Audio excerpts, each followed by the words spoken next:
a las joyerías, es difícil llevar un control. ¿Usted cómo ve si hay los mecanismos, hay que hacer una ley o qué hay que hacer para evitar el fraude? Tener más control. La verdad es que muchos de los problemas del país no es un problema de ausencia de legislación, sino de su falta de aplicación. En la medida que todos los llamados gatekeepers, es decir, personas que por su posición, por su trabajo, podrían ser susceptibles de ser cooptados, de ser utilizados, de ser comprados o de plano de pertenecer a organizaciones de delincuencia organizada para lavar capitales, en la medida que se aplicara la legislación actual, pues se tendría un control adecuado. Las empresas que venden joyería, casas de empeño, los propios fedatarios públicos, corredores inmobiliarios, todos están sujetos de controles de carácter fiscal, pero estos no se utilizan. Entonces, les repito, no es un tema de legislación, es un tema de mala aplicación de la ley. Diputado, pero esta disposición que hubo para controlar...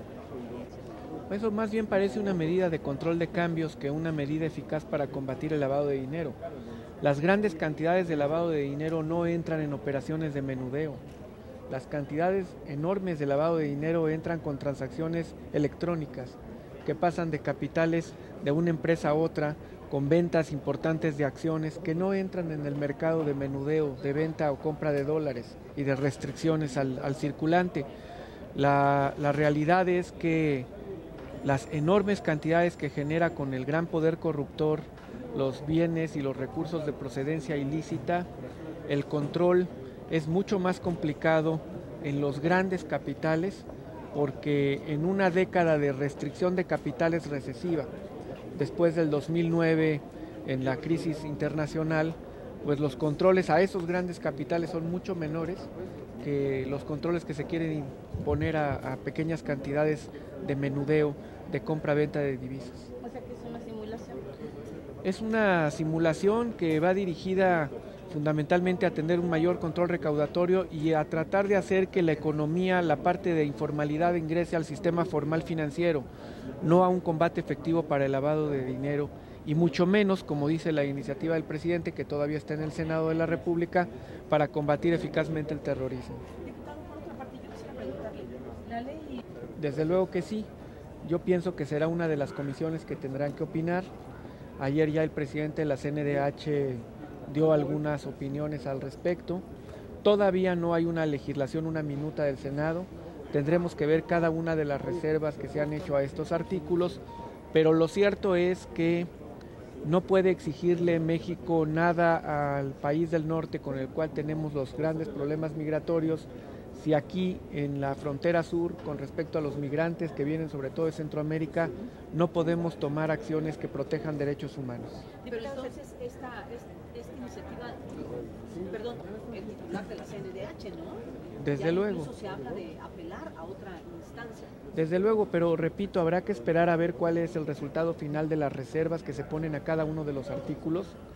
Significa que artículos muy controvertidos de medidas de control que pueden significar violación a derechos humanos de migrantes tendrán que ser analizadas con mayor puntualidad en la próxima sesión del Senado de la República. Diputado, ¿se tiene una ruta hacia dónde van estos migrantes que son secuestrados? Porque no son 10 ni 20, son 100. Yo creo que muchos de ellos son objetos de extorsión y que se les piden otras cantidades de dinero a sus parientes y familiares que ingresan por compañías que se encargan de dar ese tipo de servicios, de traslado de pequeñas cantidades de dinero. Porque si fueran todos a enrolar las filas de la delincuencia organizada, pensemos que en México simplemente por la frontera de Tijuana a San Diego se deportan al año más de 100,000 personas, de tal manera que sería absolutamente inverosímil. Yo creo que una gran cantidad son objeto de extorsiones, otra cantidad sí pueden ser utilizados para engrosar las filas de la delincuencia organizada, pero desde luego, a mi parecer, son los menos. Lo que estamos viviendo son vejaciones, son extorsiones de distintas maneras, ya no solo de delincuencia organizada, sino inclusive de policías y de autoridades de carácter federal o local, que es una de las grandes tragedias que hay en uno de los grandes fenómenos de inicios del siglo XXI, que es el fenómeno migratorio a nivel mundial. ¿A quién se incluiría la trata de personas? Sí, pero el fenómeno de la trata de personas no solamente se basa en la condición de vulnerabilidad de los migrantes, sino es un problema de la condición de vulnerabilidad de género. Y pueden ser enganchadas en trata de personas no solamente migrantes, sino jóvenes, nacionales o de otros países. Es un fenómeno, yo diría, desafortunado de la naturaleza humana. Es difícil porque los fenómenos de enganche, como se mueve en clandestinaje, se vuelve complicado. Y el fenómeno de la trata de personas es uno de los asuntos donde la sociedad voltea la cara hacia otros lugares, no le pone la lupa suficiente.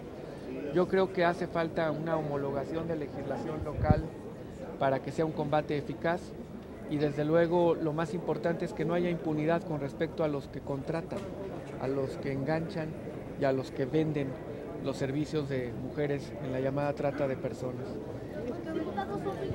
Entonces es una ley que viola derechos humanos, que una ley local no puede ir por encima de la legislación federal. El fenómeno migratorio, el tema migratorio, tanto en Estados Unidos como en México, es un tema de carácter federal y un estado de la Federación Norteamericana no puede vulnerar las enmiendas de la Constitución General de la República Norteamericana. Con una gran unidad tuvimos una reunión, los actores políticos del Estado de México, diputados federales, diputados locales, presidentes municipales y regidores priistas, y el acuerdo que tomamos es, en momentos de crisis lo que hay que hacer es fortalecer al líder. Eso nos lo enseña la historia. Cuando hace siglos se ponía en riesgo la República Romana con ataques disímbolos de bárbaros porque no tenían una base ideológica común, lo que se hacía era fortalecer al líder. Al líder del Estado, que es fortalecer al gobernador Enrique Peña.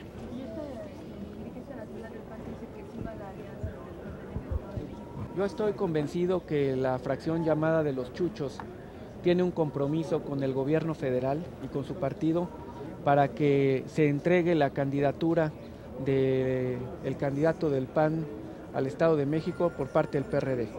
Ese es un compromiso que está hecho de hace tiempo. Al PRD de esa fracción de los Chuchos no le interesa el nombre del candidato, le interesa el método de elección del mismo. Mientras el método sea alianza, ellos van a ir con el candidato que les PAN. ¿Qué medidas tienen? Sabemos, la verdad es que ojalá simplemente la persona que vaya a representar, a abanderarlos, sea una persona que conozca el Estado de México. No que crea que por vivir en el Estado de México conoce un Estado.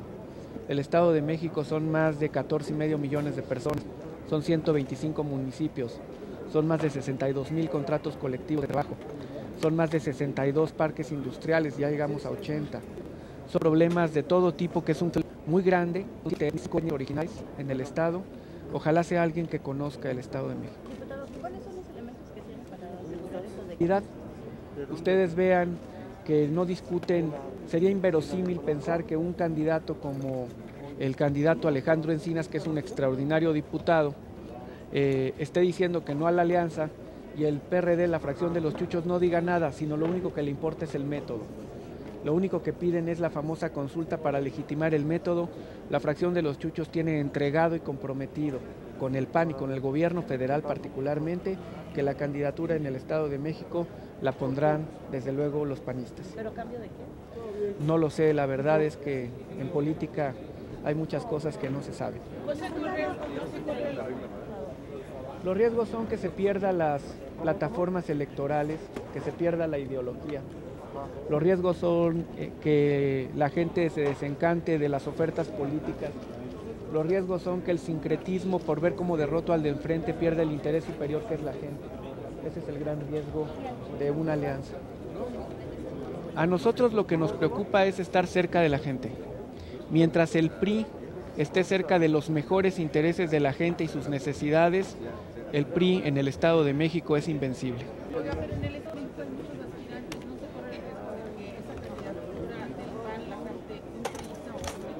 Yo creo que eso están esperando, literalmente, a ver a quién pepenan. Pero lo que yo estoy cierto es que hay una gran unidad de todos. Mientras nosotros tengamos unidad de principios y no de intereses, difícilmente puede ser cooptado alguien que se está dando cuenta de los intereses en una alianza simplemente por el interés del poder, no para qué sirve. Pero no descartan que puedan ir con un expriista, como lo han hecho en las contiendas. Lo pueden intentar, desde luego es un derecho político el poderlo hacer, pero en la parte de los actores políticos en este momento que tiene el Estado de México, que son cientos, estoy cierto que hay una enorme unidad y les repito, en torno de fortalecer al líder del Estado.